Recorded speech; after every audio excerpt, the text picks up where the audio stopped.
धुरंधर 2 इस फिल्म को लेकर लगातार चर्चा हो रही है। और सोचिए, ये कोई पहली बार नहीं है। जो भी फिल्में इस तरह की बनती है वो प्रोपेगेंडा फिल्में ही होती हैं। पहले दुनिया भर में रूस को बदनाम किया जाता था कि रूस के जो जासूस हैं वो दुनिया भर में फैले हुए हैं।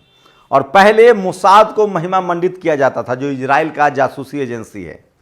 अमेरिका के CIA को भी महिमा मंडित किया जाता था कि अमेरिका की जो एजेंसी है CIA वो बहुत शानदार है, और रूस की जो एजेंसी है वो बहुत खराब है, और इजराइल की जो एजेंसी है वो बहुत शानदार है।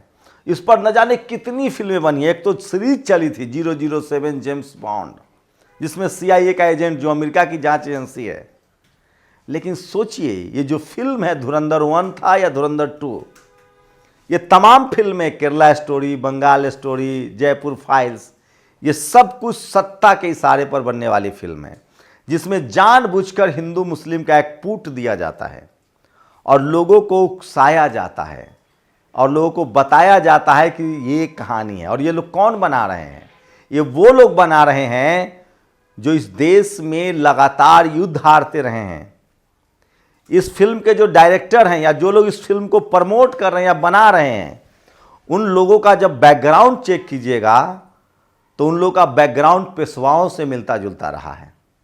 तो क्या जिनके पास एक अच्छा इतिहास नहीं है, क्या जिनके पास जिनका पूरा भविष्य जो पिछला इतिहास है, जो जिनका पूरा का पूरा जो वर्तमान है उस पर वो कंधे उस पर चलकर अपने अतीत को बेहतर दिखाने की कोशिश कर रहे हैं। इस देश में शिवाजी महाराज, साहू जी महाराज, सरदार पटेल के वंशजों को, राम स्वरूप वर्मा के वंशजों को कोई ज़रूरत नहीं है इस तरह की प्रोपेगेंडा फिल्म बनाने की, क्योंकि उनके साथ इतिहास खड़ा है। इतिहास में वो अमर हैं, अजर है और मानवता के पक्षधर हैं। चाहे शिवाजी महाराज हो, चाहे साहू जी महाराज हो, चाहे फूले हो, पेरियार हो, अंबेडकर हो, बाबा साहेब के वंशजों को, बाबा साहेब के वैचारिक संतानों को भी इस तरह की फिल्म बनाने की कोई ज़रूरत नहीं है। बाबा साहेब के विचारों से लैस लोग फिल्म बनाते हैं, मशान जाके देखिए। तो सोचिए लोग कौन फिल्म बना रहे हैं जिनका अतीत भयावह है, काला है। सोचिए, इस फिल्म में पाकिस्तान को टारगेट करके भारतीय मुसलमानों को भी निशाना बनाया जा रहा है। सवाल है कि ये सब तो भारत की एजेंसियां भी नहीं खड़ी कर पाई, लेकिन सिनेमा के नाम पर छूट लिया जा रहा है। और सवाल जब मुसलमानों तक पहुंचेगा तो ये बात तो पूछा जाएगा कि मुगलों के दरबार में दरबारी कौन थे? कौन था तानसेन? कौन था टोडरमल? कौन था बीरबल? ये सारे सवाल पूछे जाएंगे, क्योंकि अगर आप मुगलों का कब्र खोदेंगे, उस इतिहास को उकेरेंगे, तो सवाल तो है, सवाल तो पूछा जाएगा। फिल्में बनेंगी, वेट कीजिए। सुभाष चंद्र बोस के साथ किसने गद्दारी की? चंद्रशेखर आजाद के साथ किसने गद्दारी की? भगत सिंह की मुखबिरी किसने की? दोनों साहबजादे के लिए किसने मुखबिरी की? शिवाजी महाराज पर किसने तलवारें चलाई और संभाजी महाराज के साथ किसने दगा किया? ये सारी फिल्में बनेंगी, वक्त वक्त की बात है। आज अलग बात है कि आज एक धर्म विशेष के लोगों को, एक जाति विशेष के लोगों के द्वारा टारगेट किया जा रहा है, जिनके पास अपना स्वर्णिम इतिहास नहीं है, जिनके पुरखों पर इंसानियत के खिलाफ बड़े बड़े दाग लगे हैं। वो सब सत्ता की आड़ में बैठ के उन तमाम दागों को धुलने के लिए एक प्रॉक्सी कहानी गढ़ रहे हैं, एक प्रॉक्सी फिल्में बना रहे हैं। सवाल यह है कि मुगलों से लड़ कौन रहे थे? मुगलों के समय सत्ता किसकी थी और मुगलों ने सत्ता किससे छीनी? सवाल यह है कि क्या इस देश में आतंकवाद का कोई धर्म और जात रहा है? कौन लोग रहे हैं? आज भी कौन लोग पकड़े जाते हैं? मैं फिर कह रहा हूं, इस तरह की प्रोपेगेंडा जब से सत्ता में उनके मुफीद लोग बैठे हैं, तब से प्रोपेगेंडा फिल्मों की बाढ़ आई हुई है। मैं बार बार कह रहा हूं कि इस तरह की चीजें जो उकेरी जा रही है, इससे साफ है कि ये 1947 के बाद का जो देश है उसके लिए तो बेहतर नहीं है। हमारे सभी के पुरखों ने कॉन्स्टिट्यूएंट असेंबली में बैठ के तय किया था कि इस देश को वैज्ञानिक सोच के लिए सहारे आगे ले जाएंगे। इस देश में समानता होगी, इक्वालिटी होगी, फ्रेटर्निटी होगी और एक मजबूत लोकतंत्र होगा। मैं फिर कह रहा हूं, समय समय की बात है। फिल्में सरकार का आईना होता है, समाज का भी आईना होता है। लेकिन ये बात तो तय है कि जिन लोगों के पास कलम है, आज जो लोग कहानी लिख रहे हैं, ऐसे ही लोगों को फूले साहब ने कलम कसाई कहा है। इस देश की मिट्टी में सबों का खून शामिल है। कौन नहीं जानता है कि मुसलमानों ने इस देश की आजादी के लिए कितने खून बहाए हैं, ये किसी से छुपा नहीं है। कौन नहीं जानता है कि इस देश में सांप्रदायिकता के बलि गरीब हिंदू मुस्लिम चढ़ते हैं, और कौन नहीं जानता है कि जो सांप्रदायिकता के लाभार्थी हैं वही जातिवाद के लाभार्थी हैं। कौन नहीं जानता है कि इस देश में किन लोगों ने इस देश की 90% आजाद समाज पर जातीय रूप से हिंसा किया है। लेकिन उस पर फिल्में नहीं बनेंगी, लेकिन कभी ना कभी तो बनेंगी फिल्में, ऐसा नहीं है, बनेंगी। क्योंकि अब उन बहुसंख्यक आबादियों के पास भी जबान उनकी खुलने लगी है, उनके पास शिक्षा है, और मसान जैसी फिल्में भी बनी हैं।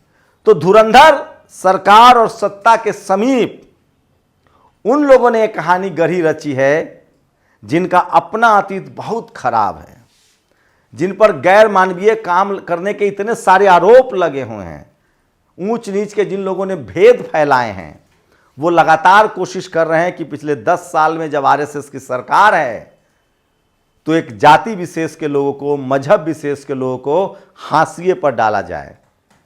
यही फिल्म है धुरंधर। इनके हाथ में जब किताबें आई तो मनुस्मृति लिख डाला। इनके पास जब सिनेमा की कला है तो ये धुरंधर 1 और धुरंधर 2 बना रहे हैं। ये साफ है कि ये सब कुछ सत्ता के इशारे पर हो रहा है, वरना सच्चाई सबको पता है। आप फिल्मों में मुगलों को हरा सकते हैं, लेकिन आपसे सवाल पूछा जाएगा जब इस देश में मुगल थे तो कौन लोग वहां दरबारी कर रहे थे, कौन लोग थे जिन्होंने तय किया अगर जाति मुगलों ने बनाई तो किन लोगों ने अपना धर्म परिवर्तन किया, और किन लोगों ने चमड़ा उठाना, मैला उठाना और मजदूरी करना तय किया, लेकिन अपना धर्म नहीं बदला।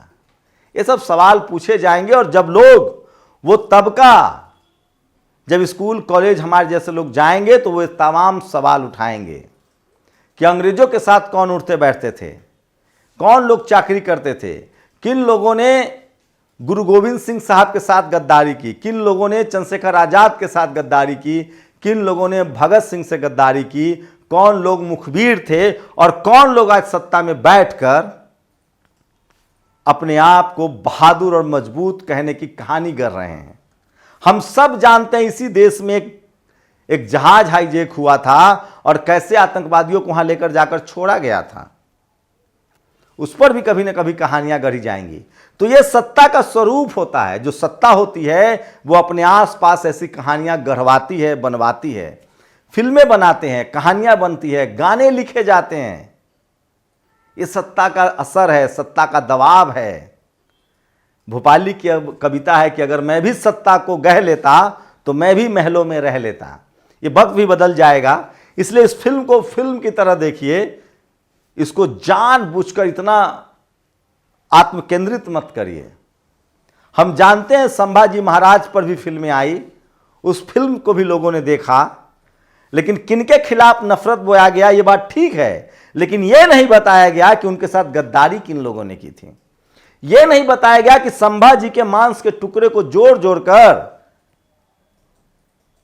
किस अछूत ने उनका अंतिम संस्कार किया था और कैसे उसके पूरे परिवार को बलि दे दी गई थी। यह भी कहानी इतिहास में जिंदा है। इस देश में सबको पता है कि शिवाजी महाराज के जन्म और उनकी वीरता की कहानी कैसे फूले साहब ने घर घर पहुंचाया और तब कैसे सांप्रदायिकता की शुरुआत हुई। तो ये समय समय की बात है। कभी इस देश में शिवाजी महाराज के भी इतिहास मिटाने की कोशिश हुई, कभी संभाजी महाराज, कभी साहू जी महाराज के भी इतिहास मिटाने की कोशिश हुई। इस देश में कभी अशोक और चंद्रगुप्त मौर्य का भी इतिहास मिटाने की कोशिश हुई, लेकिन वो मिटा नहीं। जब उनकी भी नस्लें आएंगी तो ये सारी इतिहास जिंदा होगा जो पत्थरों पर लिखा था, शिलालेख पे लिखा था, और सब हुआ। आज हैं कुछ लोग जो फिल्मों के जरिए एक धर्म विशेष के लोगों को टारगेट कर रहे हैं, और धुरंधर उसी का ये प्रभाव है। मैं फिर कह रहा हूं कि वो समाज ज्यादा बेहतर बनता है जो अपने अतीत से शिक्षा लेता है। वर्ल्ड वॉर 2 हुआ, जर्मनी ने शिक्षा ली कि हम हिटलर के रास्ते पर नहीं चलेंगे, और वो समाज बेहतर हुआ। लेकिन जो लोग इस तरह के घाव कुरेद रहे हैं, वहां से मवाद टपका रहे हैं, वह आज सत्ता में है तो इस तरह की कहानी कर रहे हैं और वो अगले को सिखा रहे हैं कि इतिहास में, अतीत में जो हुआ है वो दूसरे लोग भी कहानी कहना शुरू करें। और जब इस देश की बहुसंख्यक आबादी, जिसको मैं दलित, पिछड़ा, किसान, आदिवासी, अल्पसंख्यक कहता हूं, जब वो अपनी कहानियां गढ़ेंगे और कहना शुरू करेंगे जो कि सिर्फ कहानी नहीं सच्चाई है, तो बहुत तकलीफ होगी। ये देश बेहतर बने, ये मुल्क बेहतर बने, इसके लिए ज़रूरी है कि देश के संविधान को साक्षी मानकर कैसे देश आगे जाए, कैसे रोजी रोटी, पढ़ाई लिखाई आगे बढ़े, इस पर बात करनी चाहिए, न कि गरे मुर्दे उखाड़ने चाहिए। वैसे धुरंधर 2 प्रोपगेंडा ही नहीं है, ये फिक्शन भी नहीं है, ये सिर्फ सत्ता पोषित फिल्म है। आपकी क्या राय, अपनी प्रतिक्रिया जरूर दीजिए। शुक्रिया। नेशनल दस्तक की आपसे गुजारिश है कि अगर इसको बचाना चाहते हैं तो नेशनल दस्तक को सब्सक्राइब करने के लिए रेड कलर के सब्सक्राइब बटन को दबाएं, फिर बेल आइकन की घंटी दबाएं। नेशनल दस्तक को बचाने के लिए बहुत जरूरी है कि हर खबर को शेयर करें, लाइक करें, कमेंट जरूर करें।